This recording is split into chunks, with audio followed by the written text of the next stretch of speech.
You're listening to the Orisha Wisdom Podcast, Session 11.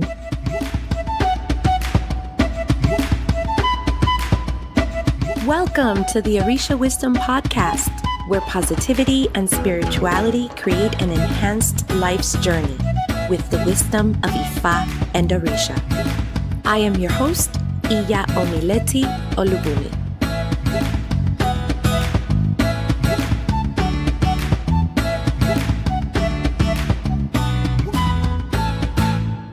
Welcome to the Orisha Wisdom Podcast. I am happy to be here with you today. This is exciting because the episodes are going into the 2 digits. And a huge thank you to you as we now have over 2,250 downloads. Woo! So thank you for your messages. For many of you who have joined our community, it is you who makes Orisha Wisdom Community the amazing place that it is. If you want to learn more about our community, no worries, they will be in the show notes. So please don't stop what you're doing, especially if you're driving. Dive right in.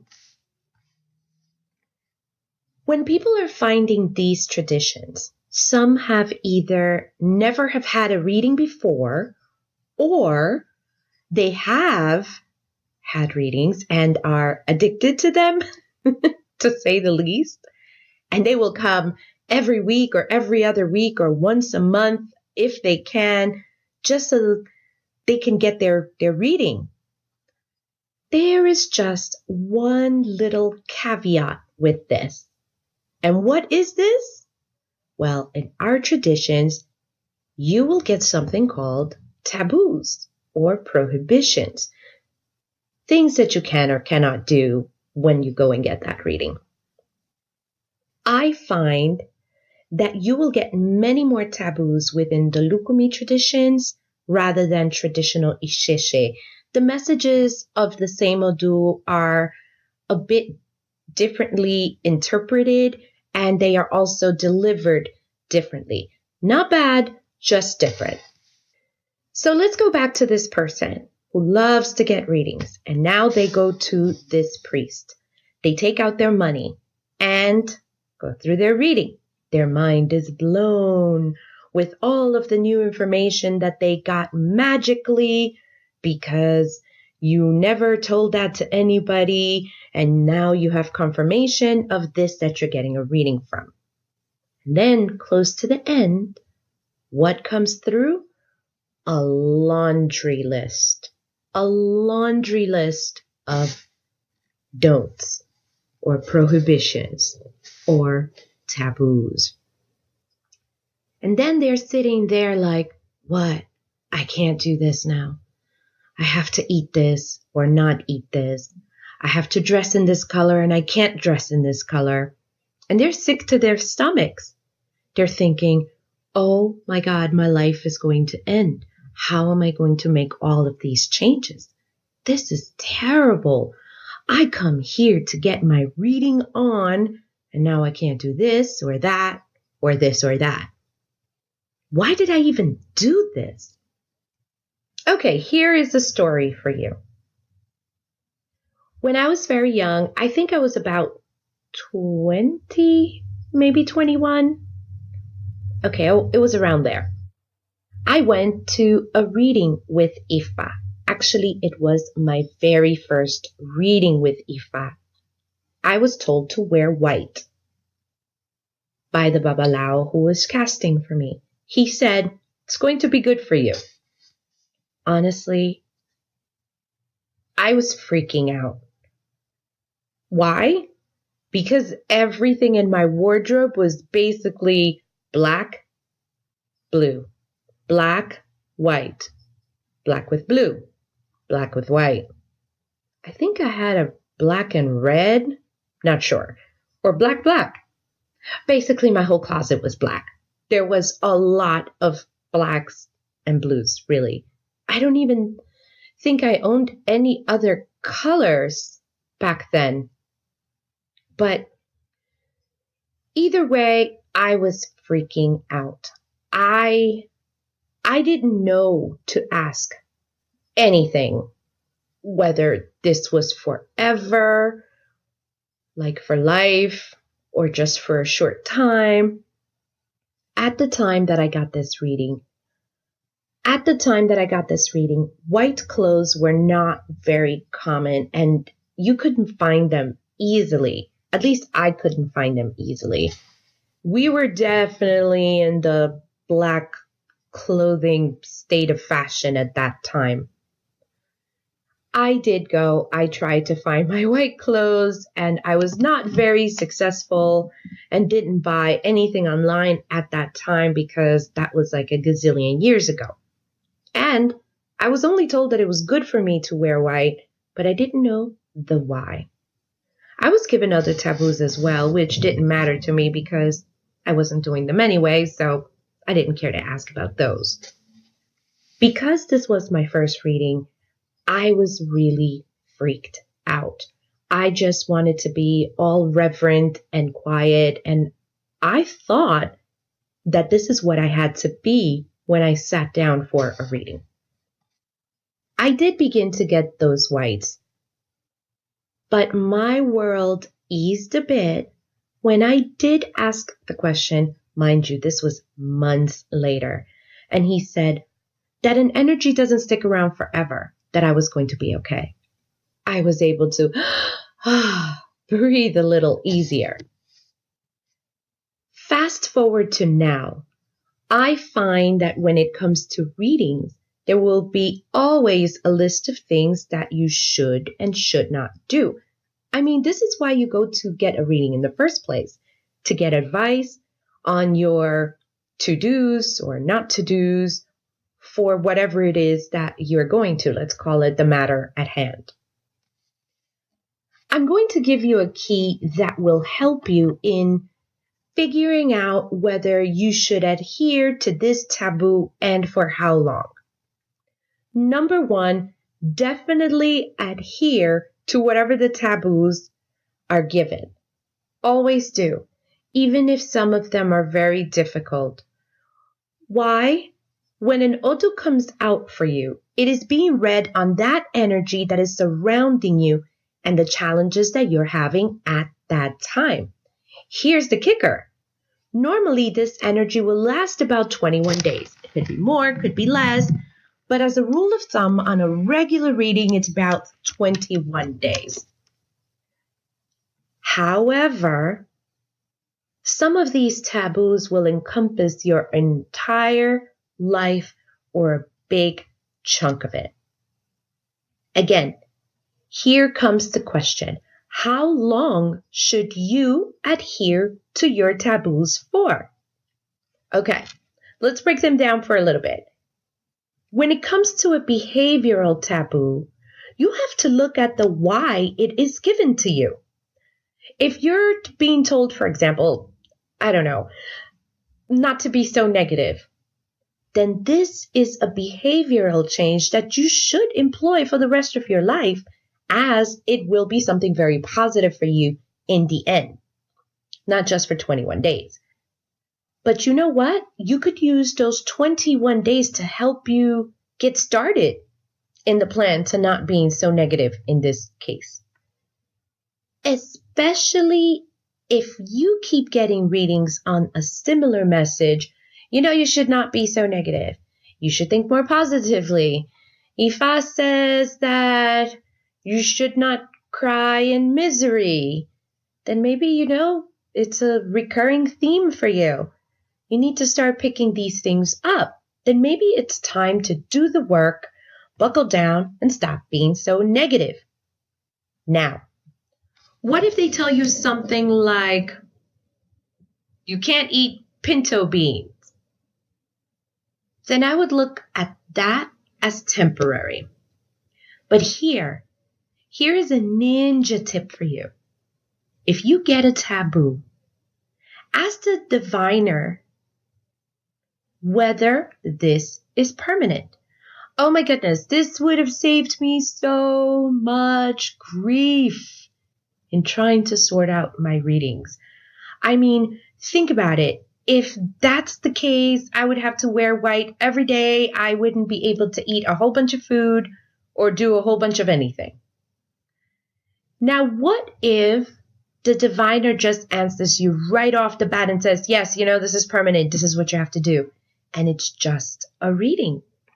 Because you might get someone who will tell you, well, right here, this Odu is saying X, Y, and Z. So don't eat this again. Don't wear red. And don't do this forever.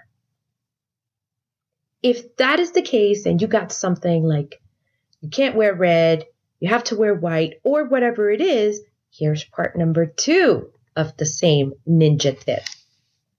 Ask him or her to ask whether this taboo is temporary, whether this prohibition that you're getting is only for the energy time that is surrounding you right now. And be honest. Ask him or her if the taboo is only for a short period of time. And then ask him to ask for how long, or her. There is usually a time to ask questions in a reading, and this is a good time to ask those questions. Don't worry if that priest has never been asked that request before. He or she will cast divination and ask your question. When it comes to readings, it doesn't have to be the same strength as when it is an Ita reading. Are you going like, what? Now, all right, I'll explain. A reading is, am I okay reading? A reading is an am I okay reading, checking to see if things are okay in my house, spiritually, job, etc. Or if I'm seeking help for a problem that I'm having, a job, marriage, situation with children, whatever it is. That is a reading. That will encompass just an area, a certain period of time. It is not forever. An Ita reading is a reading that comes with initiation, or when you receive an Orisha, like Kariocha or the hand of Ifa. Whenever you get this type of reading, then there's a lot more strength in what is being said at that point when it comes to taboos, prohibitions, etc. There are also different types of readings, which I will mention, which the energy surrounding them would be a bit different than the 21 days kind of rule of thumb that I mentioned before. For example, the reading of the year. That energy lasts, well, all year. A reading for marriage. That energy surrounds this marriage. It could be for a whole lifetime. A reading for a business. That energy surrounds the lifetime of that endeavor. A reading for another process, like going to college, grad school, I don't know, traveling around the world with your puppy. That energy will, if you're going there for that reading, then that energy will surround that. These are not readings that I am speaking of, as no matter what comes out in those readings, that energy that comes out in the Odun will just surround that endeavor for the duration of that activity, issue, phase in your life, or endeavor that you're going through. Let's go back for a bit. Let's go back to the Ita readings. Well, that type of reading is definitely permanent. Everything that you get in an Ita is permanent for the rest of your life, which is why you may see some priests that have to dress in white all the time, day and night, job or not, for the rest of their lives, and other types of prohibitions, because this may have come out for them in one of those important readings. When it comes to prohibitions that come out in a regular reading, I don't want you to feel as though it's a jail cell sentence for you to do or not to do. For example, if they tell you you cannot drink alcohol, well, find out if that means that you can't drink at all or you cannot get drunk. because they're two different things, but really adhere to whatever comes out. Again, when you come into a reading, you have to know that you can ask questions of what is around you, because it's a little different if you just take everything as face value and don't ask questions. You may not understand, for example, why you had to dress in white. I understood it many years later, but I really wish I would have been told. Maybe I would have found, a lighter colored shirt and not stressed over those whites if it would have explained to me that, I was in a dark place and sometimes the change of clothes helps to kind of lift me up and to, put me in a happier state of life. Maybe if I would have been told that, I would have said, oh, but I have a light purple, whatever. Maybe I'll wear this around the house to help me get started. So ask questions. Here are a few actionables for you, because I love actionables. I love things that I can do right now to help me, nothing too complicated. So here are 4 things that you can do right away when it comes to a reading. If you're going to a reading, we're not talking about an ita, we're not talking just a reading. Number 1, arm yourself with a pen and paper. You don't want to write? Ask if you could record the session. Write down everything that you can, even if you do not know how to spell it. Don't worry about it. Write everything down. Number 2, write down the prohibitions and advice. The quickest way that I will advise for this to be done, write down the words taboo or a big letter P in front of the line that they're telling you that you have a prohibition about, because you'll be able to pick it out, as usually there is way more advice than prohibitions. So you get advice, prohibitions. You put a big P or taboo or just a symbol to know this is a prohibition. Okay. And like I said, you'll be able to quickly find it. So this will be good as you're starting to take notes and, make it kind of readable for you to go back and check out to see what's going on quickly. So that's a good one. Number 3, during that time of asking questions, ask, is this taboo temporary? For 21 days, for example. It may be that you have to dress in white for just a week until you get started. It will become more for you, because if you get something, for example, that you can't eat pork and you love pork, this might be an issue if you're not going to eat pork for the rest of your life. So it is best to be thorough in your own reading. Just ask, for how long? It's probably going to be temporary, but just ask for how long. All right, number 4. If you get behavioral taboos, it is best to add them to the list of behaviors that you must work on, as these always pile on top of each other to make you a better human being. So if it comes out that you have to stop gossiping, and gossip, oh, you love it. It feeds you. Don't ask whether it's just going to be for 21 days. Come on. Because deep inside, you know that you shouldn't be doing that anyway. And the truth is, you don't want to constantly have to go to readings to doing different variations of the same ebo, because you haven't taken care of your behavioral changes. Buckle down, do the work. For example, stop gossiping. And the other one we mentioned, then stop being negative. Just start working on it. Don't even ask. This is not the ones we're asking about.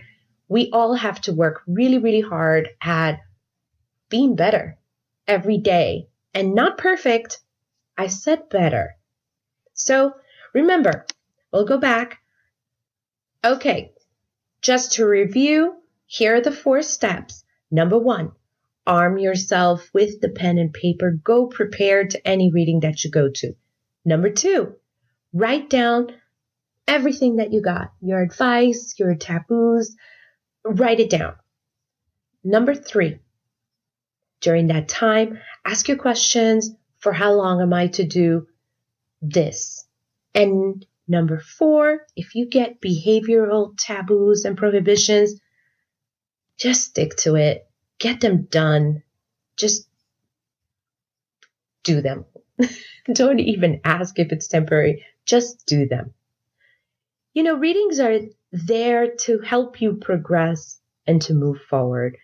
And sometimes the same recurring message will continue to just come back and haunt you, like that song that the cat came back this very next day. And it's bad because you will start seeing a pattern of the same odu. And I mean, just do the work and get it over with so you can move to a new phase in your life and maybe have much better readings and less taboos and less abos if you're just working on what you need to work on. Very important. The messages that you're getting, as well as the prohibitions, are not there as a punishment. They're not there to punish you in any way, but they're given to you to help you move forward at the time that you come to the mat or in front of the oracle to ask. So at that time, this is the message that you need to hear in order to help you move forward. We are all on this journey together, and we're all here to just be better versions of ourselves. None of us come here being perfect. We were perfect before we got here, but then we forgot all about it, and we got bad habits, which we now have to spend our life working on. But we're all here trying to embrace our faith, trying to find inner peace, fulfillment, and all those wonderful things, but most of all, to be better versions of ourselves. It's interesting because we are doing this as a community, but each person, each journey is very individual to the person that's right next to you.